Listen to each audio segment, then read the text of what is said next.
प्यारे बच्चों, आज मैं प्रोनाउन कोशिश करूँगा कि पूरा करूँ। कल या परसों दो प्रोनाउन को मैंने समझाया था, पर्सनल प्रोनाउन और रिफ्लेक्सिव प्रोनाउन। आज हम तीसरा देखेंगे, एम्फैटिक प्रोनाउन। ये वह प्रोनाउन है जो जोर देता है, जोर देने के लिए प्रयुक्त है। ये सेल्फ और सेल्व्स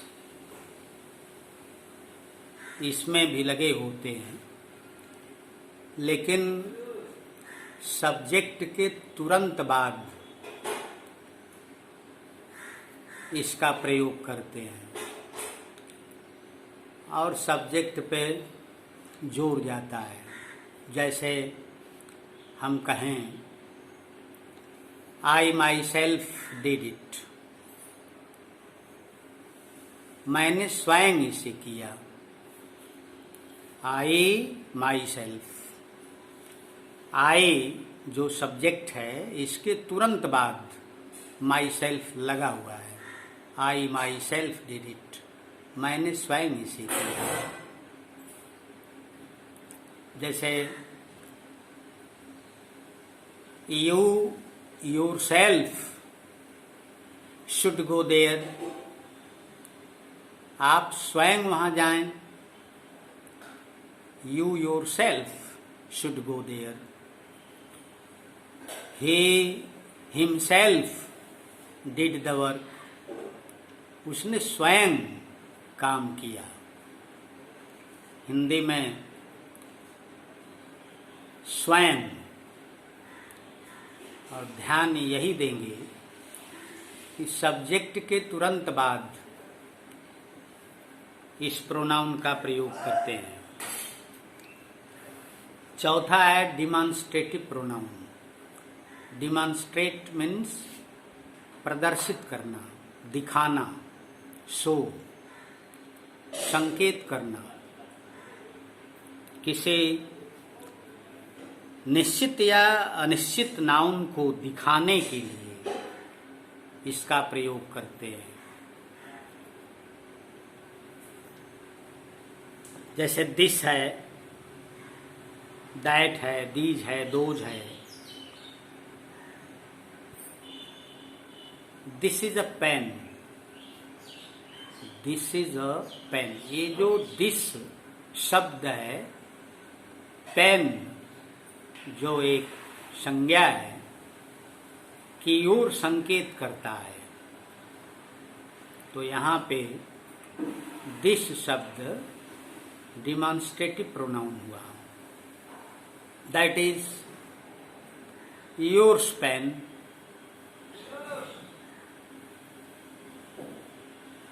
दैट भी डिमॉन्स्ट्रेटिव प्रोनाउन हुआ।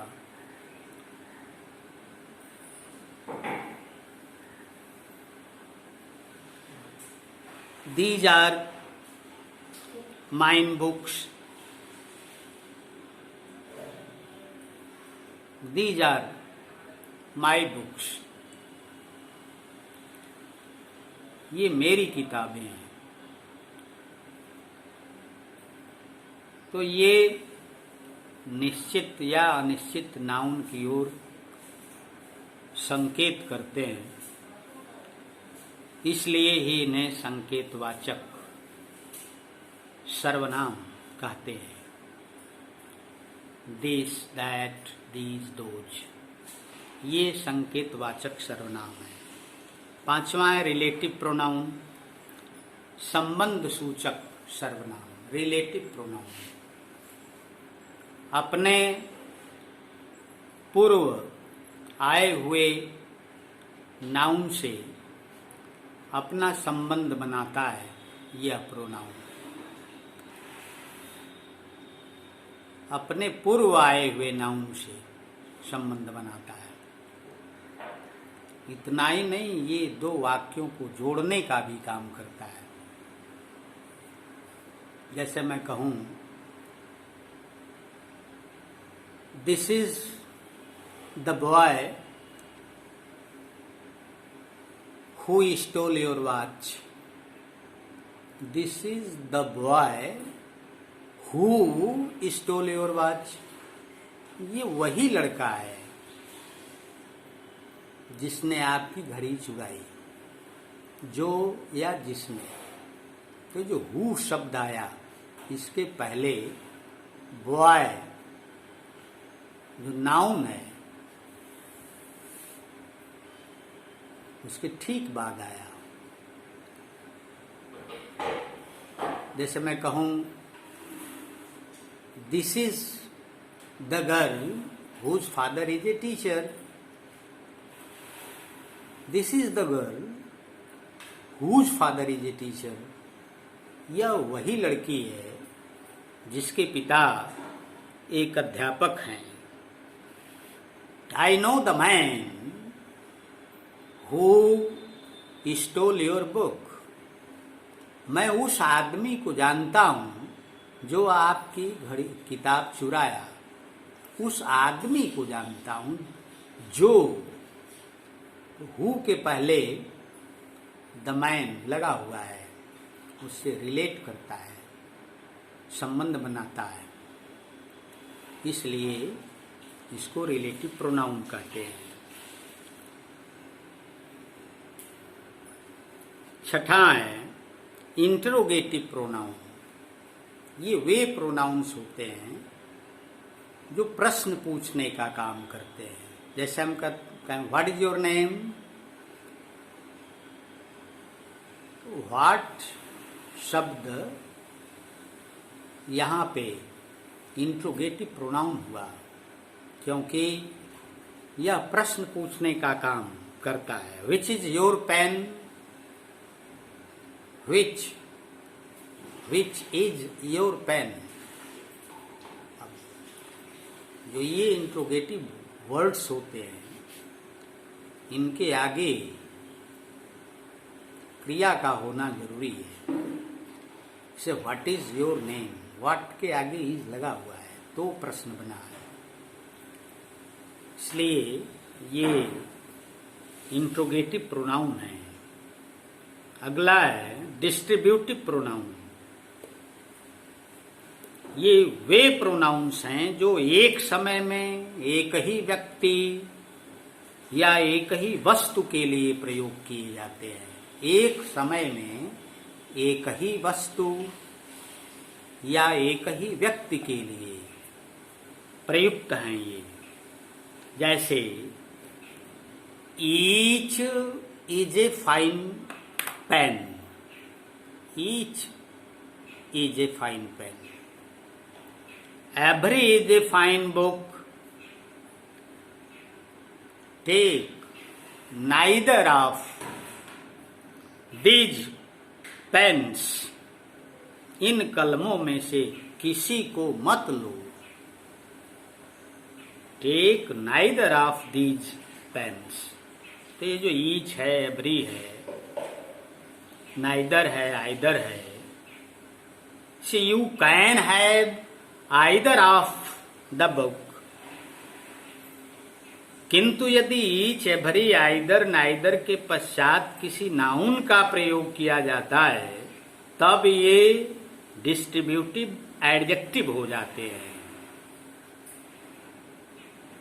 इनके बाद अगर कोई नाउन आ गया तो ये डिस्ट्रीब्यूटिव एडजेक्टिव हो जाते हैं। जैसे मैं कहूं, each pen is fine. Each pen, each के बाद पेन संज्ञा आ गई तो अब यह डिस्ट्रीब्यूटिव प्रोनाउन न होकर डिस्ट्रीब्यूटिव एडजेक्टिव हो गया। इसका ध्यान देंगे। आगे एक्सक्लेमेटरी प्रोनाउन है। एक्सक्लेमेटरी प्रोनाउन ये हर्ष, विषाद, विस्मय आदि प्रकट करते हैं। जैसे what my friend has come, what my friend has come, क्या मेरा साथी आ गया।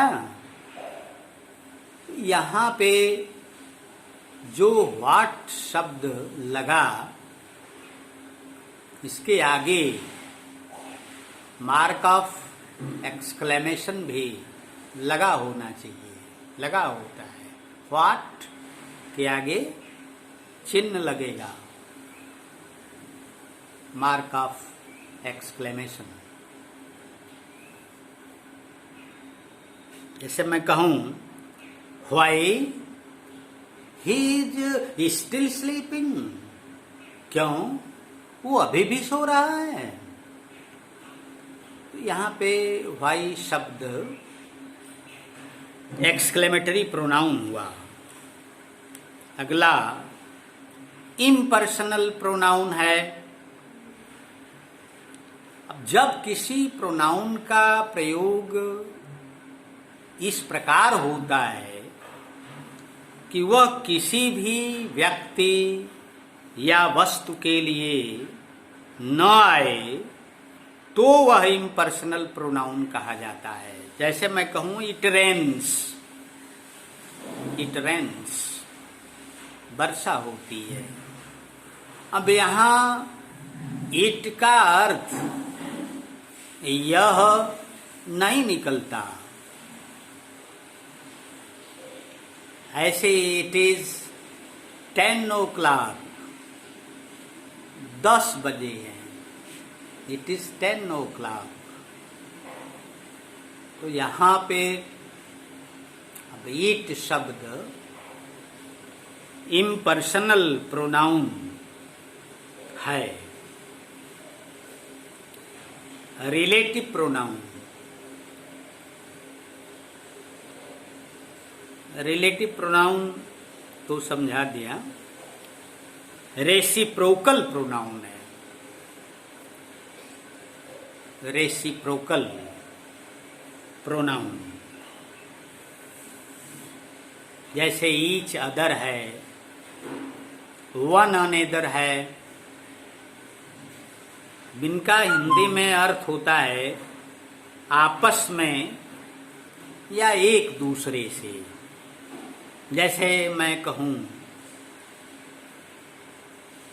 Mohan and Sohan are fighting with each other. Mohan और सोहन आपस में लड़ रहे हैं। तो जो आपस में आया, ईच अदर, एक दूसरे से, यही रेसिप्रोकल है। हाँ, ध्यान ये देंगे, दो ही व्यक्ति अगर हैं तो ईच अदर का प्रयोग करेंगे, आपस में के अर्थ में। लेकिन अगर दो से अधिक व्यक्ति हो गए तब वन अनदर का प्रयोग करेंगे, और अर्थ वही है, आपस में। लड़के आपस में लड़ रहे हैं, तो the boys are fighting with one another. Boys plural हो गया। तो जब ये प्लूरल हो गया तो रेसिप्रोकल प्रोनाउन वन अनदर लगेगा। तो ये रेसिप्रोकल है। और अब उस दिन 10 प्रोनाउन मैंने गिनाया था, समझाया था। तो 2 ही को पर्सनल प्रोनाउन और रिफ्लेक्सिव प्रोनाउन